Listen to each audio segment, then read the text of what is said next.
that time of the morning, I have been upping this for the last couple of hours. Now, the presets, most people, they are familiar with two of our colonial cousins from across the ditch, but if you don't know who they are, they're an Australian electronic music duo, formed in 2003, released their first album, Beams, in 2005, and it's pretty much snowballed from there, won numerous awards for their album Apocalypso, which also just casually went triple platinum. They've remixed tracks from the likes of Lenny Kravitz, Silverchair, Kings of Leon. Their brand new album was released on the 7th of September, titled Pacifica, and they are also one of the headline acts for the 10th anniversary Rhythm and Vines this New Year's. I'm also very privileged to have on the phone one Kim Moyes of the Presets. How are you, mate? You are in the middle of touring the US at the moment, I do believe. Yeah, hi, mate. How are you? Yeah, we are. We're sort of on the last little leg of our North American tour, and just currently in Chicago. Nice. And how's that been going anyway? Good reception over there and everything? Yeah, really good. It's been awesome. It's been pretty civilized. Like, we haven't been trudging around sort of any of the two regional areas. Yeah. Sort of like pinpoint like cities, and so it's been great.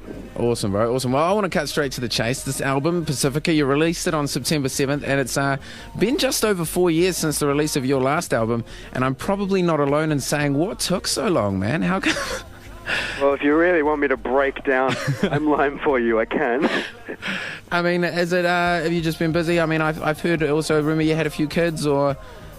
Yeah, you know, we had a bit of life happen to us. I mean, to be fair, you know, Apocalypso came out in the beginning of 2008, and then we toured that for about a year and a half, 2 years, and then, you know, we took a couple of months off, and then we got stuck into work, and so really, we'd only been working on the album for about 3 weeks. Yeah. You know, if you take us all the way up to when the album came out. No, just kidding. Like, yeah, you know, we had kids, we built studios, and all that sort of stuff, and it just took as long as it took. You know, we weren't trying to force it.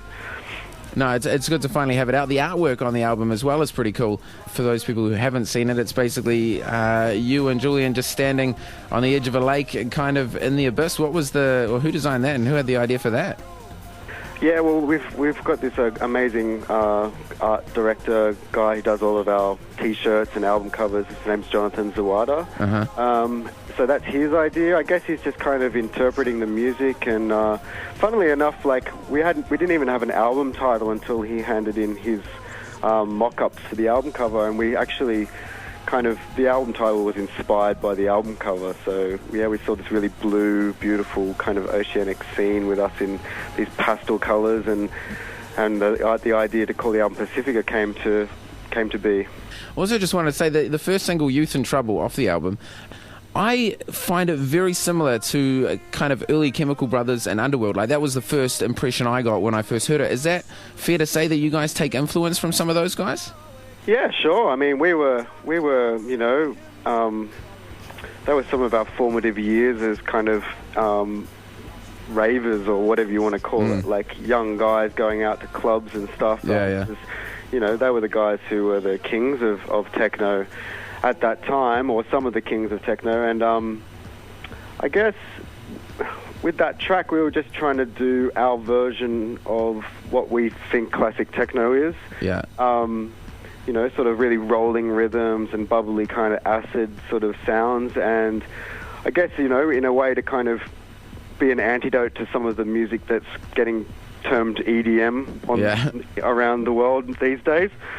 Kind of wanted to take it back a little bit old school, but not too old school.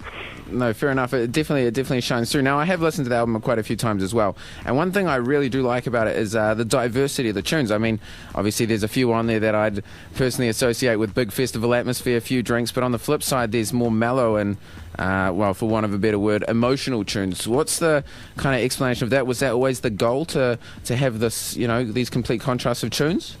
Yeah, for sure. I mean, that's just always been the way that we've made albums or even EPs.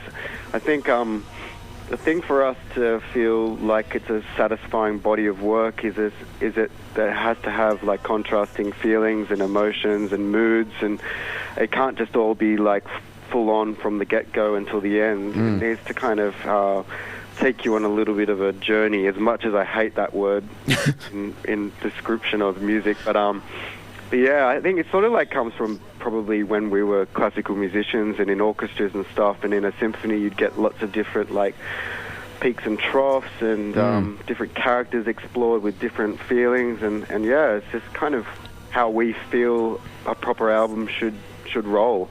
Awesome. And the reception of it, in a nutshell, it's been positive?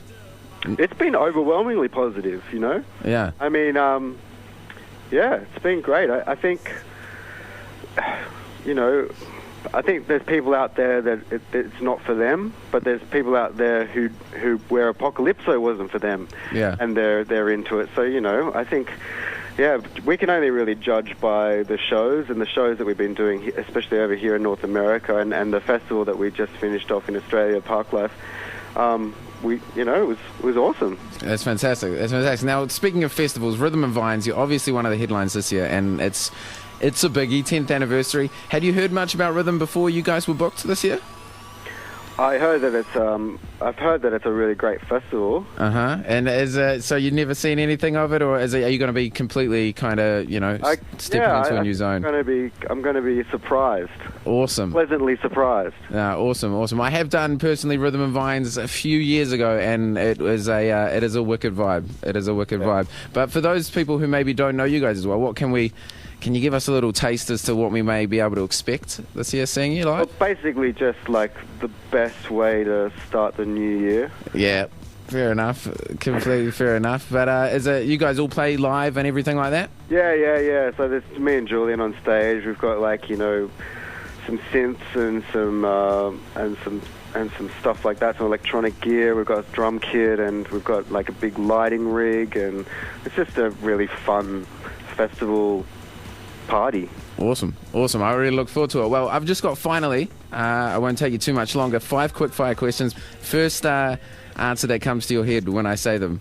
And first one, who would win in an arm wrestle between you and Julian? Probably me. Because I'm like the drummer, and I'm always like smacking stuff, so I might have a little bit more upper body strength. But then again, Julian's been doing like Fight Club and stuff like that, so he's been doing like boxercise, so if I win, he'll probably just punch me there. And your favourite after gig food? There's not much choice in our band room. It's just always Doritos. Doritos, the chips? Yeah, the corn chips. Nice. The next one, if you could collaborate with one artist in history, alive or dead, who'd it be? Julian Hamilton from the Presets. Nice. And finally, this is one that I think, being Australian, you'd know a lot about this. Who's your least favourite airline?